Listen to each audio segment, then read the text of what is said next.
Bro 59 ரூபா காட்டோட முடிக்க வேண்டிய படத்தை 1500 வளர்த்து விட்டு படத்துல பிஜிஎம் மட்டும்தான் ப்ரோ இருக்கு. படத்துல கதை ஒன்று பிஜிஎத்திலே 4 வார்த்தையும் படத்தை முடிச்சான். நடிப்பெல்லாம் ஓகே தான் ப்ரோ. என்னத்தை சொல்றது வேற என்ன படத்தை சொல்லிக்கிற மாதிரி இல்லை. டைம் வேஸ்ட் சொல்றான்.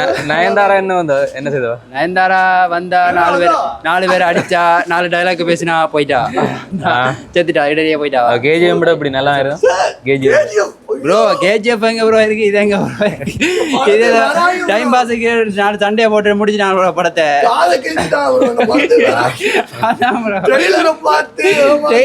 டெய்லர்லயே நீங்க படத்தை பார்த்துட்டு விட்டு படுங்க ப்ரோ. அவ்வளோதான் சொல்லலாம். என்ன மாதிரி நான் படம் ஓகே இருந்தா ஓகே பரவாயில்ல, பார்க்கக்கூடிய மாதிரி இருந்தது. ஓகே, ஆனால் ஒரு வித்தியாசமான கதையாக எடுத்திருக்காங்க அந்த படத்தை. நாங்கள் எதிர்பார்த்து போன உண்டு, ஆனால் எங்களுக்கு வச்ச ட்விஸ்ட் உண்டு. ஆனால் பரவாயில்ல, ஓகே பார்க்கக்கூடிய மாதிரி இருக்குது. ஜாஸ்மின் நடிப்பில் என்ன மாதிரி? அவர் என்ன தொடக்கத்தில் இருந்து கடைசி மட்டும் டெவர் லெவல் நடிப்பு. அதே அந்த டைட்டில் கார்டு கேட்ட நடிப்பு தான் வச்ச நடிப்பு. டாக்ஸிக் தான் ஃபுல்லாகவே.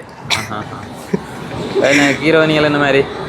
ஹீரோயினி மேஸ் ஓகே, அவன் நடிப்பும் ஓகே. நயன்தாரோட நடிப்பெல்லாம் ஓகே. அதே மாதிரி மற்ற ஹீரோயினி மேலே நடிப்பெல்லாம் ஓகே இருந்தது. பரவாயில்ல, பார்க்கலாம்.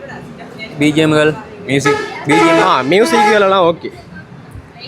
மற்றது 18+ படம் பண்ணபடியாக 18 வயசுக்கு மேலே வந்து பாருங்க. சின்ன பிள்ளைலாம் வந்து பார்த்துறாங்க. Okay okay okay. ஏன்டா தொடக்கத்தில் இருந்து முடிய மட்டுமே கொஞ்சம் கட்டங்கள்லாம் அப்படி தான் போட்டிருக்காங்க. பட் பரவாயில்ல, கொஞ்சம் என்ன கதை கொஞ்சம் டிஃப்ரெண்டாக எடுத்திருக்காங்க. அதான் உண்டு. கேஜிஎஃப் இப்படி நல்லா இருந்தா இல்லை? கேஜிஎஃப் அளவுக்கு இல்லை. அந்த கதை வந்து அந்த ஸ்டோரி வித்தியாசமாக இருந்தது. ஆனால் இது வந்து அதை விட வித்தியாசமாக இருக்குது. அதெல்லாம் ஓகே. அப்போ நீங்கள் மொத்தமாக சொல்ல போனால் என்ன மாதிரி சொல்லுவீர்கள் இந்த படம்? மொத்தமாக சொல்ல போனால் எதிர்பார்த்து கொண்டு போவீங்க ஒரு விஷயத்த, ஆனால் முடிஞ்ச வரைக்கும் நீங்கள் வேறு ஒன்று யோசிப்பீங்க. அதுதான் இந்த படம்.